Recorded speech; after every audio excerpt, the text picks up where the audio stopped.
Bom dia, vamos falar da tabela Escape, também conhecida como tabela ESC. Ela é um instrumento para mensuração da incapacidade laborativa, né? Para o que que ela serve, né? É, tabela ESC, ela vai resultar, né, numa metodologia que vai quantificar e qualificar a incapacidade laborativa. Pode passar. Já passei.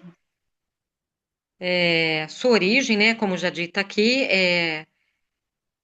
foi feita em 2018 na Alemanha, em Hamburgo.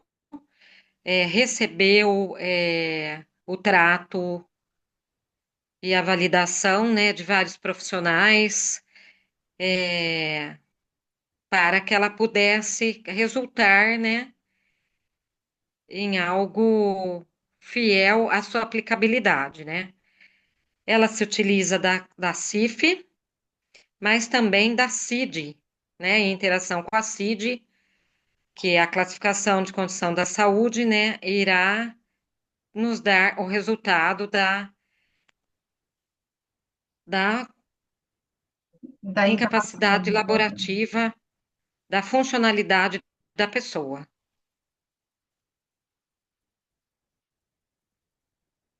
É, a relação entre CID e CIF, né, a gente traz aqui a questão da abordagem biopsicossocial, que na verdade, né, CID vai trazer o código, vai trazer a condição de estrutura, funções estruturas do corpo, mas o que irá, né, ser dinâmico, né, nesse olhar, nessa dimensão trazida, é a interação entre atividades, participação e fatores ambientais e fatores pessoais.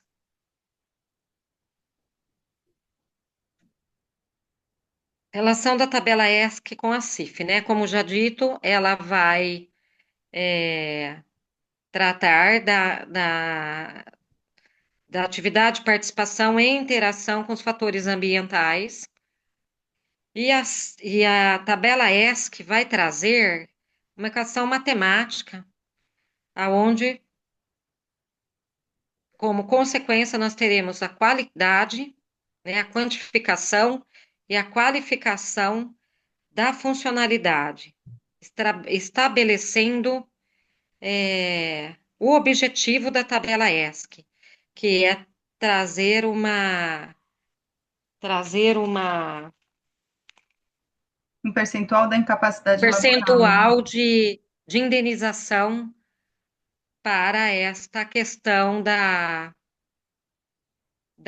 incapacidade laboral do sujeito, né? Não esquecendo aqui que isso prioritariamente deverá estar ligado à questão de causa da questão laborativa, ou seja, vamos trabalhar com a questão parcial da, da capacidade ou incapacidade laborativa, podendo ser total, causal com causal, né, relacionada ao trabalho. A tabela Escape, ela só pode ser aplicada se percebida o percentual de incapacidade laborativa. Do contrário, não se utiliza a tabela ESC. É isso o entendimento. Sim. Aqui Ok? são os blocos, né, da estrutura da tabela ESC, né? Os fatores ambientais, os fatores, a seleção dos itens laborais. Aí aqui, os itens laborais, sempre o que nós vamos usar é só o componente D, que representa as principais atividades exigidas no trabalho e que estão comprometidas em relação à doença do autor. As situações de participação social sempre relacionadas ao trabalho. O déficit funcional na vida cotidiana também relacionada ao trabalho, né, à lesão que ele teve relacionada ao trabalho, e os fatores ambientais também relacionados ao trabalho. Então, sempre será os fatores relacionados ao trabalho dele. Então, a situação de participação social avalia o impacto da condição funcional na inserção da permanência no trabalho, como dificuldade para conseguir um emprego. O DF, que é o déficit funcional, identifica a presença de déficits funcionais adicionais na vida cotidiana, relacionada com as alterações da lesão dele, musculoesquelética ou neurológicas, e os fatores ambientais vão analisar se o ambiente do trabalho atua como facilitador ou barreira. E esses elementos vão permitir uma análise biopsicossocial ampliada, coerente com a CIF. Então, todos esses resultados vão formar o resultado do PIL, que é o percentil de incapacidade laboral, que é feita uma fórmula matemática, e de acordo com o resultado, ele até 4,9 sem incapacidade, 12 leve, até 24 moderada, até 38 grave, e 100% incapacidade completa. Essa fórmula, ela já está numa planilha de Excel, então fica muito mais fácil a execução dela. Então, os resultados são integrados por meio dessa fórmula, que vai gerar esse percentil de incapacidade laboral. E esse percentil representa uma estimativa técnica e não é automática nem vinculante. Depois de realizado, né, e avaliado o percentil, nós colocamos esse percentil vai ser colocado de acordo com o nexo. Se é causal, é 100%. Se é com causal, grau 1, grau 2 e grau 3, também vai ter uma valoração diferente para esse percentil. Então, o nexo causal, o percentil é de 100%. Se o nexo for concausal, ele é de 25%, 50% ou 75%. Então, agora, nós vamos mostrar na prática como aplicar a tabela ESC. Então, um homem cisgênero de 35 anos, com dor no ombro direito, que se iniciou 3 anos após o contrato de trabalho. Evoluiu com afastamento do trabalho, foi submetido a procedimento cirúrgico com melhora do pós-operatório e está há 2 anos numa evolução pós-cirúrgica. Na avaliação atual, ele apresenta uma limitação da flexão de ombro até 150 graus, de abdução até 130, associada a uma discreta redução de força muscular. No momento, não está em atividade laboral, porque está recebendo seguro-desemprego e auxílio-acidente. Nega dificuldade para a realização das atividades de autocuidado e básicas da vida diária. E, nesse caso, foi definido um nexo concausal com o trabalho em grau leve. Então, colocando esse caso, aplicando a tabela ESC a esse caso, em relação ao CIO, né, a seleção dos itens laborais relacionados a atividades diretamente relacionadas às exigências do trabalho, tá? Então, o que foi observou? Que ele tem uma limitação de leve a moderada. No ato de transportar ou levar um objeto de um lugar para o outro usando os braços e as mãos, a limitação dele é 2. De levantar um objeto para movê-lo de um nível inferior para um nível superior, como um copo, a limitação é 1. E usar os dedos das mãos ou braços para mover algo para longe de si, também uma limitação 1. A soma do CIO foi 4. Então, refletindo um comprometimento leve para as atividades laborais que exijam elevação, transporte e sustentação do ombro direito.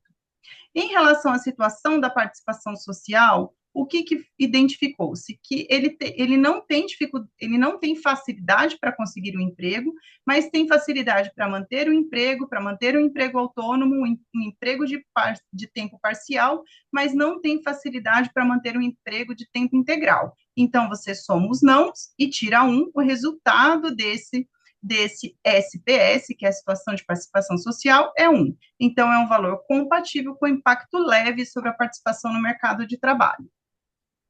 Em relação ao déficit funcional da vida cotidiana e alterações corporais, ele tem um grau de alteração na função musculoesquelética e um grau de alteração nas estruturas musculoesqueléticas, somando 2, indicando um déficit funcional restrito ao sistema musculoesquelético, sem impacto significativo sobre a autonomia nas atividades básicas da vida diária.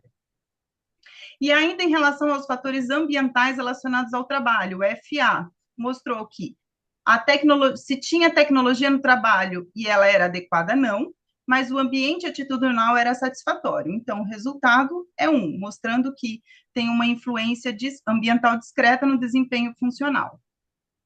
Somando todos esses valores dessas tabelas, da CIL, da SPS, DF e FA, nós temos o percentil de incapacidade laboral de 5,85. Quando eu coloco isso na tabela, ela é leve, então é um percentil de incapacidade laboral leve, e como o grau de concausa foi 1, é 25% de 5,85, e isso dá 1,46. Então, sim, a integração dos componentes da tabela, conforme a fórmula preconizada, resultou em um percentil de incapacidade laboral de 5,85, né? Só que ele precisa ser enquadrado na faixa de incapacidade, que é enquadrado na faixa de incapacidade leve, mas ainda precisa ser enquadrado no grau de concausa leve. Esse resultado indica comprometimento funcional residual do ombro direito, com repercussões restritas às atividades laborais, que exigem maior demanda biomecânica dos membros superiores, mantendo-se preservada a funcionalidade global, a autonomia para as atividades da vida diária e a possibilidade de reinserção laboral mediante adequações. Do ponto de vista do nexo, a análise aponta o nexo de concausa em grau leve, considerando o tempo de exposição na atividade laboral atual, em associação ao histórico ocupacional prévio e as características degenerativas do próprio tendão, sem exclusividade causal atribuída ao trabalho. Então, o que a tabela ESC faz? Ela operacionaliza a CIF no contexto do trabalho, traduz a funcionalidade em percentis tecnicamente justificáveis, fortalece a imparcialidade e a padronização das avaliações e deve ser utilizada como instrumento auxiliar, nunca isoladamente. Ela reforça a mudança do foco da doença para a funcionalidade real do trabalhador, em consonância com o modelo biopsicossocial. Obrigado a todos, espero que possamos ter contribuído um pouquinho mais com vocês, explicando sobre a tabela ESC.